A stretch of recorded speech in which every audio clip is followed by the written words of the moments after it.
business called Frame of Mind, and I am a matchmaker to self. I help people connect with themselves. And with me today is Denise Belisle, our host, our serenity expert, and Gabriella of GabTalks. Welcome. Thank you. Yeah. And I just want to say I am so excited. I got a chance to talk to Gabriella just a few minutes before. And yeah, this is going to be a fun conversation. Somebody's got to keep a timer because we're going to go long. This is one of those We things. have all night. It's all good. Yeah. Well, I She don't had, know. I have a Somebody have 15-year-old. 15 minutes. I have a 15-year-old that'll start going like this. all right. So we got a timer. Can we start a It's all timer? good. It's all good. Let's just get It's all good. started. We'll figure it out. Beautiful. All right. Well, Gabriella, would you be willing to say just a little bit about yourself, maybe about your history, a little bit of background, and we'll get into some questions. Yeah.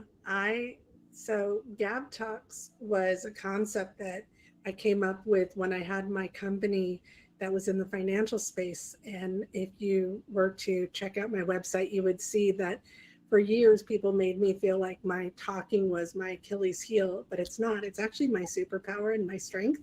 I am a networker and a connector. Friends, literally, I had a very close friend of mine who coined the idea about me that it is part of my DNA. And it really, truly is. It's my passion. I love helping other people. And I take a unique approach to the way that I do it, where, it comes from when I was a kid. My mom and dad, they both had their own businesses. And one of the things I shared recently is that my dad was a schmoozer of all schmoozers who oozed schmooze. And all growing up, I observed, how he interacted with people. On the other hand, my mom, she was the kind of person that just wanted to chill, relax, and have everybody just be her friend.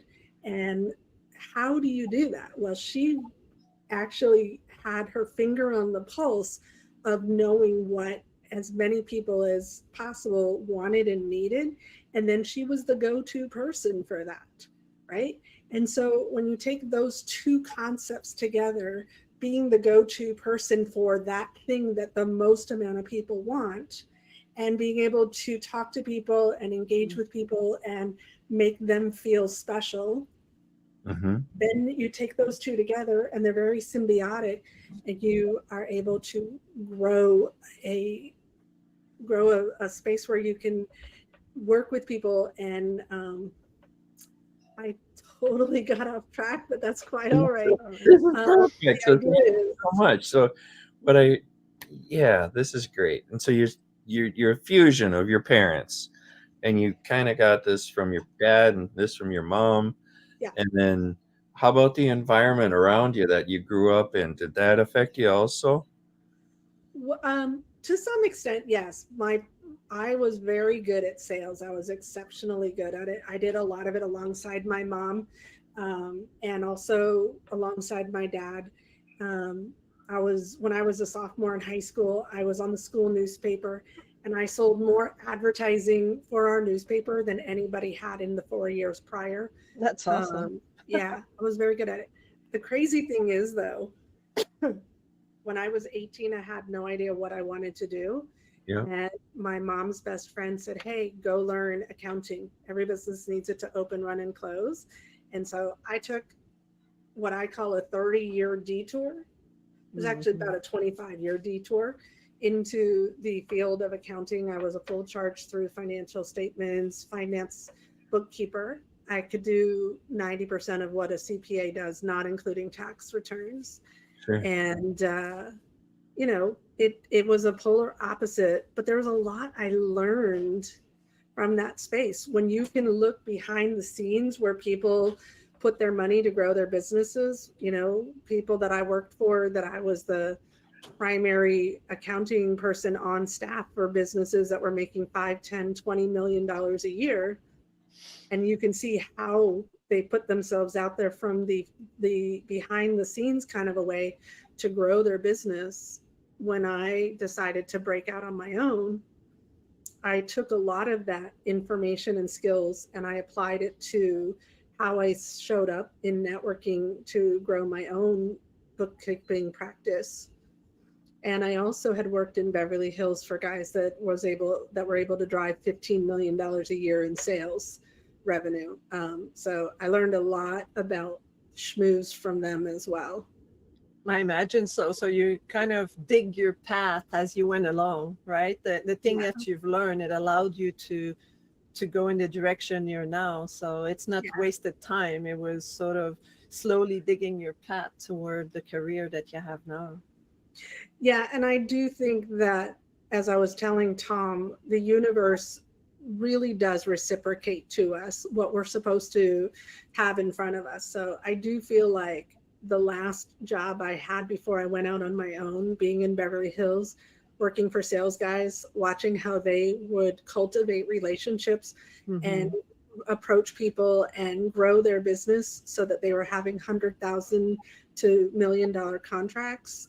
I think that the universe had basically said, all right, it's time for you to go in the direction you've always meant to be in.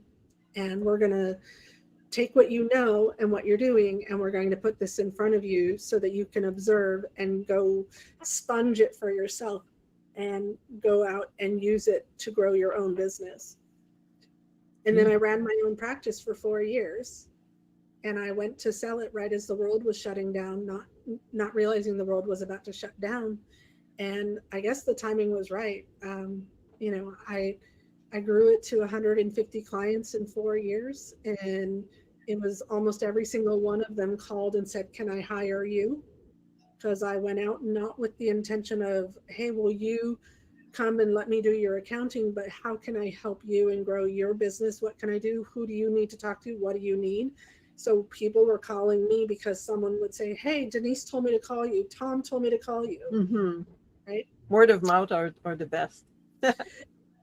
I say that referrals are easier, better, faster than any other way of getting new business, because they're the right leads and they're already warmed up and needing what you want. I'm sorry, needing what you have. They want what you have. Yeah. Awesome. It sounds like some of your customers were also your raving fans. That's true. And how did that show up, or how can you say a little more about that? Yeah, it's funny. Nobody's ever really said it in those terms, but it's true. I have crazy stories about how I created relationships, and they're really not crazy, but they're very counterintuitive and unexpected. So, for example, the person who I first met that later became a referral person with me, he was a CPA, and I worked on 6 of his clients over the course of 2 years. I met him because I accidentally backed into his car in a parking lot. Or fate? Right. I had in way back in 2016, Alignable was just starting to come around. There were a couple million people using it, and it was free and everything. And I mean, there was a lot more you could do with it. I got a message from a fellow whose sole job was to bring business in the door for his company that did bookkeeping. He contacted me and said, "Hey, can we help you with your bookkeeping?" And we had this whole conversation. It was an hour-long conversation. All of their business was done overseas. They had a CPA that sat in the office in Los Angeles that reviewed the work. Yep. But otherwise, it was all done overseas. That conversation led to, anytime he did outreach to somebody that wanted a person that could walk in the door, he sent the business to me. And his whole purpose in calling me in the first place was, how can I get your business? And he sent me business. My biggest referral partner of all was a tax firm. They didn't do any bookkeeping. I was in a 300-person breakfast. My friend and I put our stuff at a table, and she says, "No, I want to be at the next table over." We were in the buffet line. Come and sit down. Somebody had chosen the seat next to me. He comes and sits down 5 minutes later. We strike up a conversation only to find out that his job was to develop business into their tax firm, and he had started with them 4 months prior. Took 6 months, they sent me my first referral, and took another 6 months, they sent me 2 more, and then the floodgates opened, and I had almost 100 referrals from them in 2.5 years. Mm-hmm. But on all 3 of those relationships, my entire process of developing those relationships was, what can I do for you?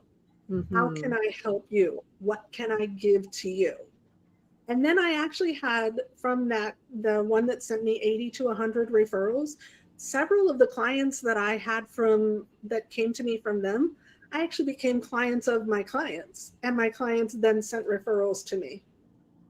I had former employers that sent me referrals. I actually worked for several former employers. I had former coworkers, because it's all about relationship building. And when you do for others, I was telling Tom, Zig Ziglar, when you do enough for others, you'll get what you need. But so often people do for others as a ask wrapped as a give, and they don't do it selflessly. But you have to do it selflessly. So can you give an example of what that would look like? Because some people might listen to you and say, well, I don't know how to do that.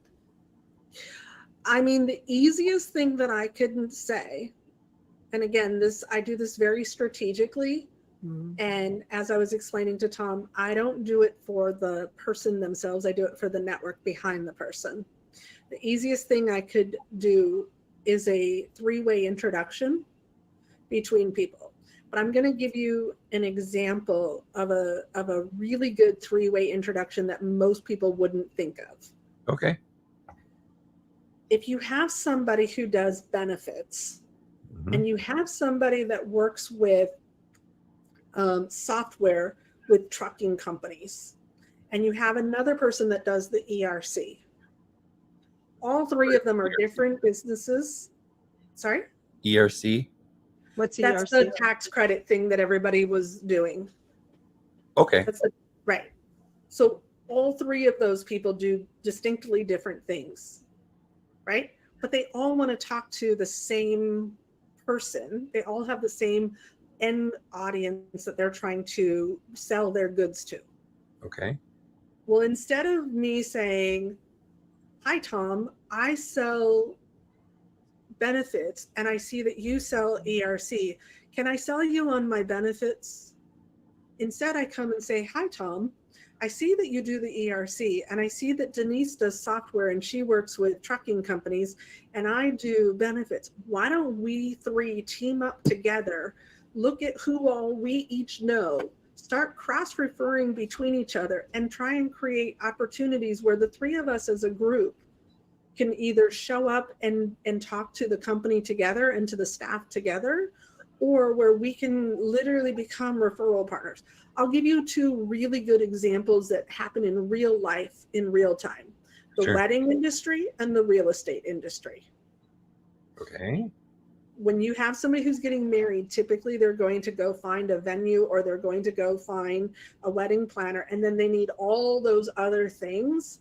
And the planner or the venue is going to have their preferred vendors already mm-hmm. in place. Mm-hmm. Yeah. Same thing with real estate. You go and you want to get you want to buy a house.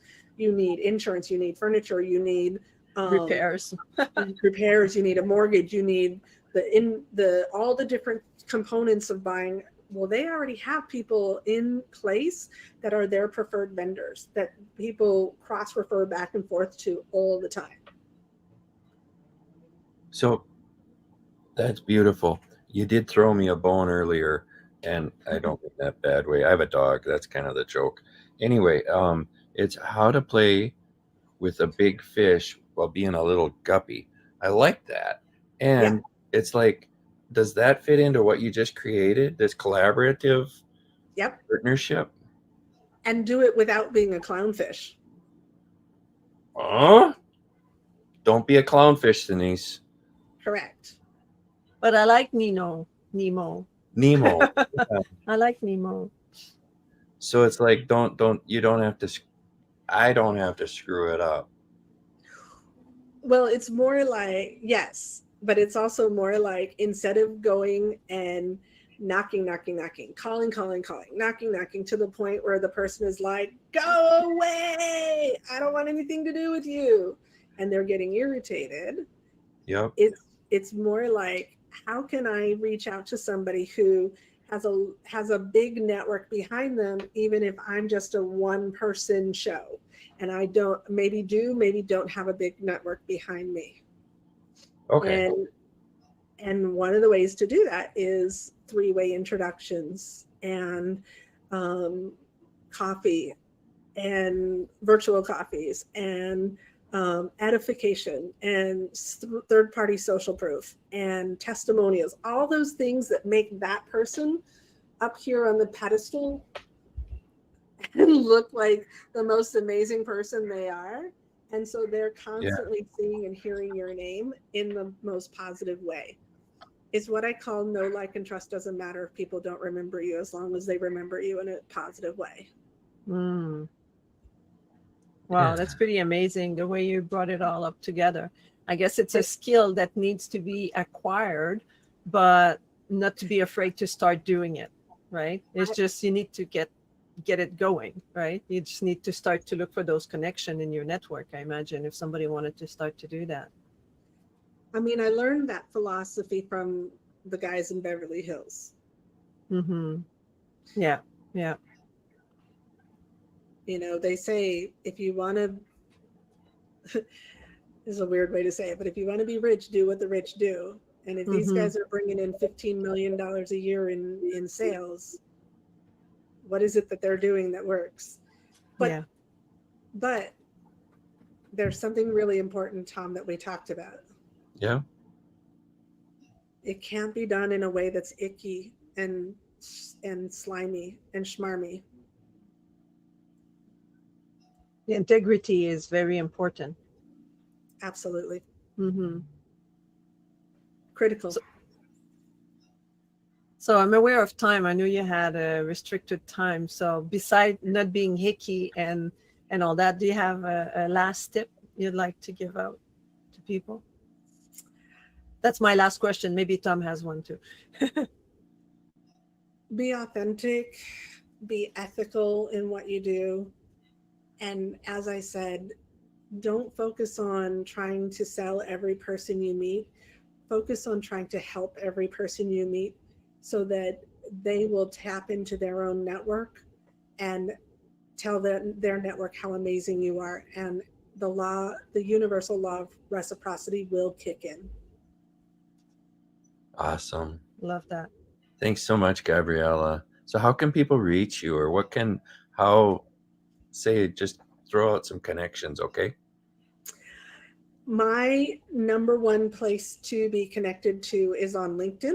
Mm-hmm. I am very active there, and I also am more than happy to talk to somebody in chat, as long as they're not just trying to bomb me with their come buy my crap kind of a conversation. Mm-hmm. Again, it's all about relationship building.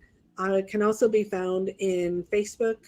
I have a YouTube channel, and I have a website, GabTalks. I'm a lot of places. Okay. I believe in the philosophy of meeting people where they are, not where you want to be. So I am reachable in many different ways. That's great. Awesome. I thank you so much. Anything else you want to add in, Denise? That was amazing in conversation. I feel like I need to listen to that again. Yeah, I'm start going to taking watch notes. the recording for sure. Gabriella, thank you so much. Thank you. And looks like she continue wanted to good say work. something else. I was just going to say thank you, Tom, for our conversation prior to hopping on. And thank you, Denise, for having this conversation with me today and making me feel more confident and relaxed in being able to, making me feel more serene in being able to talk about what it is that I do. I appreciate it. You're very welcome. So goodbye, everyone. Bye-bye. Thank you so much. Make it a great day.